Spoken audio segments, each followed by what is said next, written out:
Démasquer les éventuels fraudeurs. Des contrôles sont régulièrement menés dans différents secteurs comme l'ORECA ou la construction. Mais on en fait aussi parfois dans des endroits plus inattendus. Récemment, c'est à la sortie d'un avion que des inspecteurs de l'ONEM et de l'INAMI se sont présentés. Objectif, vérifier que les éventuels allocataires avaient le droit de voyager. Mathieu Coll avec Mathieu Langer et Denis Caudron. Il y a 3 semaines, Jean-Marc revient d'un voyage en Égypte. Il y a passé quelques jours avec son club de plongée. Le retour se fait à l'aéroport d'Ostende. À la sortie de l'avion, le classique contrôle des passeports et puis contrôle surprise supplémentaire par des inspecteurs de l'ONEM et de l'INAMI.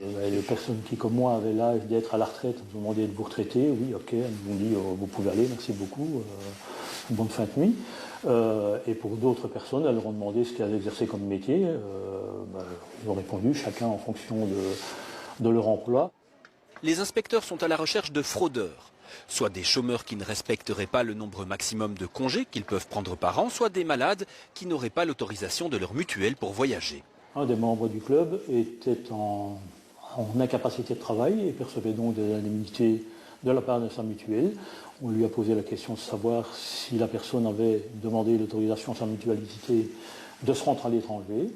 Elle a répondu par l'affirmative et c'est tout. Ils n'ont demandé aucune preuve. Ils ont dit ok, merci beaucoup. Ces contrôles ne sont pas fréquents, 2 par an par aéroport. Mais ils s'inscrivent dans le plan global de lutte contre la fraude sociale validé par le gouvernement. On a augmenté les contrôles aussi à l'aéroport par exemple, parce qu'on veut savoir s'il y a des personnes qui reçoivent par exemple des allocations de chômage et qui doivent rester en Belgique et pas à l'étranger. Ce ne sont pas des contrôles qu'on fait chaque jour, mais on fait des contrôles partout.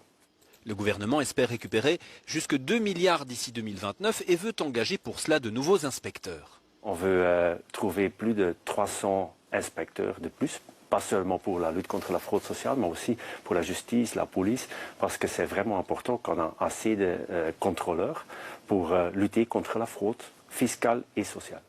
L'essentiel de la fraude sociale concerne les secteurs de la construction et de l'ORECA. 1/3 des contrôles décèlent des cas de fraude.